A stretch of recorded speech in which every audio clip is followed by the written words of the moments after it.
Hello everyone, welcome to another video from student species. आज इस video में हम इलोंगेशन स्टेप के बारे में बात करेंगे जो कि ट्रांसक्रिप्शन इन प्रोकैरियोट्स का है। तो चलिए देखते हैं कि इलोंगेशन कैसे होता है। इलोंगेशन स्टेप तब शुरू होगा जब सिग्मा फैक्टर कोर एंजाइम से डिसोशिएट हो जाता है और एग्जिट चैनल को ये ओपन कर देता है। तो इलोंगेशन एक ऐसा स्टेप है जिसमें कि पॉलीमराइजेशन होगा। ये न्यू सिंगल स्ट्रैंड आरएनए का फॉर्मेशन में हेल्प करेगा और इस फॉर्मेशन के लिए आरएनए पॉलीमरेज एंजाइम का यूज होता है। आरएनए पॉलीमरेज का काम होता है कि न्यूक्लियोटाइड्स का एडिशन करते जाए और लॉन्ग पॉलीमर का फॉर्मेशन करे। ट्रांसक्रिप्शन में भी कंप्लीमेंटैरिटी रूल का फॉलो होगा, मतलब कंप्लीमेंटैरिटी रूल के अकॉर्डिंग जब राइबोन्यूक्लियोटाइड्स का एडिशन होता है तो वो फॉस्फोराइलेटेड फॉर्म में रहता है। तो इसे डायग्राम से समझते हैं। यहाँ हम देखेंगे कि ये हमारा टेम्पलेट डीएनए स्ट्रैंड है और यहाँ पे न्यू आरएनए स्ट्रैंड का फॉर्मेशन हो रहा है। टेम्पलेट स्ट्रैंड का गुआनिन आरएनए के साइटोसिन के साथ पेयर अप हुआ है, एडेनिन यूरासिल के साथ पेयर अप हुआ है, थाइमिन एडेनिन के साथ पेयर अप हुआ है और साइटोसिन के साथ अब जी बेस पेयर अप करेगा। यहाँ पे जो राइबोन्यूक्लियोटाइड्स है उसमें हम देखेंगे कि यहाँ पे एक बेस है और 5 एंड पे ट्राइफॉस्फेट ग्रुप अटैच हुआ है। तो ये एक एक्टिवेटेड फॉस्फोराइलेटेड राइबोन्यूक्लियोटाइड्स है। एडिशन के टाइम ये ट्राइफॉस्फेट मोनोफॉस्फेट में कन्वर्ट हो जाते हैं by the help of enzyme जिसका नाम है पायरोफॉस्फेटेज एंजाइम। तो इस तरीके से हर एक राइबोन्यूक्लियोटाइड्स टेम्पलेट स्ट्रैंड के बेसिस के साथ पेयर अप करेगा। क्योंकि ये राइबोन्यूक्लियोटाइड्स ट्राइफॉस्फेट्स में प्रेजेंट है तो इसे सबसे पहले मोनोफॉस्फेट फॉर्म में कन्वर्ट करना पड़ता है और इस कन्वर्जन के लिए पायरोफॉस्फेटेज एंजाइम का यूज होता है। यहाँ पे जो हमारा राइबोन्यूक्लियोटाइड्स है एटीपी, जीटीपी, सीटीपी और यूटीपी, ये अभी ट्राइफॉस्फेट फॉर्म में है और न्यूक्लियोप्लाज्म में प्रेजेंट है। अब पायरोफॉस्फेटेज एंजाइम इन ट्राइफॉस्फेट्स को मोनोफॉस्फेट में कन्वर्ट कर देता है जिससे कि पायरोफॉस्फेट का रिलीज होता है और साथ ही साथ पायरोफॉस्फेट का हाइड्रोलाइसिस भी होता है जिसमें कि 2 ppi आयंस और एनर्जी रिलीज होता है।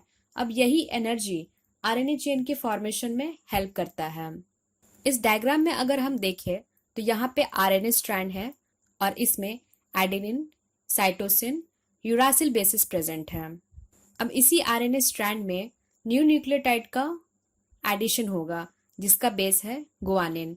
अब अगर इस न्यूक्लियोटाइड को हम देखें तो ये ट्राइफॉस्फेट फॉर्म में है। इसका कन्वर्जन होगा मोनोफॉस्फेट में, मतलब कि पायरोफॉस्फेटेज एंजाइम ट्राइफॉस्फेट वाले में एक्ट करेगा और 2 फॉस्फेट्स को रिलीज करता है जिसे पायरोफॉस्फेट्स कहते हैं। अब इसी पायरोफॉस्फेट्स का हाइड्रोलाइसिस होगा जिससे कि ये 2 ppi आयंस में कन्वर्ट हो जाते हैं और साथ ही साथ एनर्जी भी रिलीज होता है और यही एनर्जी आरएनए चेन के फॉर्मेशन में हेल्प करेगा। हमने पहले ही डायग्राम में देखा था कि जो ट्राइफॉस्फेट्स राइबोन्यूक्लियोटाइड्स हैं उसे मोनोफॉस्फेट में कन्वर्ट किया जाता है with the help of pyrophosphatase enzyme जो कि पायरोफॉस्फेट का रिलीज करता है। बाद में पायरोफॉस्फेट्स का हाइड्रोलाइसिस होता है जिसमें कि 2 ppi आयंस और एनर्जी का रिलीज होता है। यहाँ जो एनर्जी रिलीज हुआ है वो आरएनए के चेन फॉर्मेशन में हेल्प करता है और साथ ही साथ टेम्पलेट और ट्रांसक्रिप्ट आरएनए के जो बेसिस हैं उनके बीच टेम्परेरी बॉन्ड्स बनाता है। आरएनए पॉलीमरेज जो एनर्जी लिबरेट हुआ है हाइड्रोलाइसिस के टाइम उससे ये फॉस्फोडाइएस्टर बॉन्ड क्रिएट करता है एडजेसेंट न्यूक्लियोटाइड्स के बीच में। अब ये तब तक होगा जब तक कि RNA polymerase enzyme termination site में नहीं पहुंच जाता है। जैसे जैसे आरएनए पॉलीमरेज टेम्पलेट स्ट्रैंड से होते हुए आगे बढ़ेगा तो ये पॉलीमरेज के आगे डीएनए का अनवाइंडिंग होगा और पॉलीमरेज के बाद में रिवाइंडिंग होगा डीएनए का। इसे हम डायग्राम से समझते हैं। ये हमारे डीएनए स्ट्रैंड्स हैं जिसमें कि लाइट कलर्ड का स्ट्रैंड जो है उसका पोलैरिटी 3 प्राइम टू 5 प्राइम है और डार्क कलर्ड का जो स्ट्रैंड है उसका पोलैरिटी 5 प्राइम टू 3 प्राइम है। यहाँ पे आरएनए पॉलीमरेज एंजाइम है जिसका डायरेक्शन टर्मिनेटर की तरफ जा रहा है। यहाँ पे 3 प्राइम टू 5 प्राइम वाला जो स्ट्रैंड है वो टेम्पलेट स्ट्रैंड है जो कि ट्रांसक्रिप्शन के लिए यूज होगा और 5 प्राइम टू 3 प्राइम वाला जो स्ट्रैंड है उसे कोडिंग स्ट्रैंड कहते हैं जिसका ट्रांसक्रिप्शन में कोई काम नहीं होता है।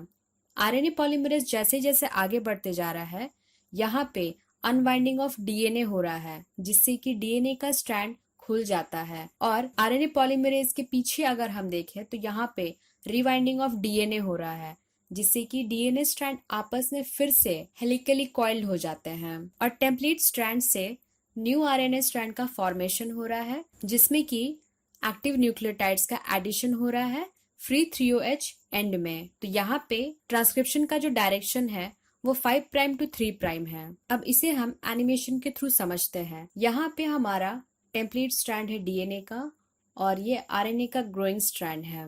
कंप्लीमेंटारिटी रूल को फॉलो करते हुए एडेनिन यूरासिल के साथ पेयर अप कर रहा है, ग्वानिन साइटोसिन के साथ पेयर अप कर रहा है, थाइमिन एडेनिन के साथ पेयर अप कर रहा है और ग्वानिन साइटोसिन के साथ पेयर अप कर रहा है।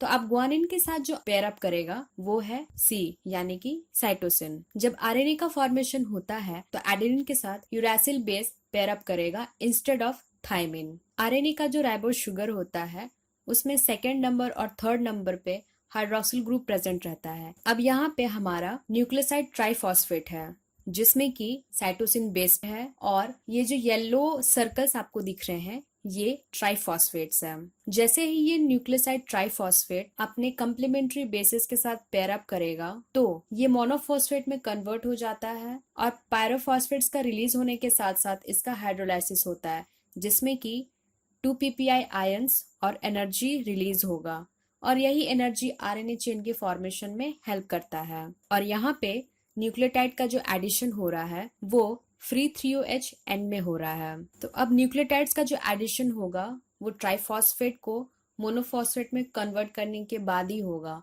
जिसमें कि पायरोफॉस्फेट्स और एनर्जी का रिलीज होता है। यहाँ पे आरएनए पॉलीमरेज प्रमोटर से टर्मिनेशन साइट की तरफ मूव कर रहा है और यहाँ पे ट्रांसक्रिप्शन 5 प्राइम टू 3 प्राइम के डायरेक्शन में हो रहा है। जैसे जैसे पॉलीमरेज एंजाइम आगे बढ़ रहा है वैसे वैसे वो अनवाइंड हो रहा है और साथ ही साथ पॉलीमरेज के बिहाइंड वाले पोर्शन में उसका रिवाइंडिंग हो रहा है। तो इस तरीके से न्यू आरएनए स्ट्रैंड का फॉर्मेशन होता है। अगर आपको ये वीडियो इन्फॉर्मेटिव लगे तो प्लीज इसे जरूर शेयर करें and thank you for watching my video.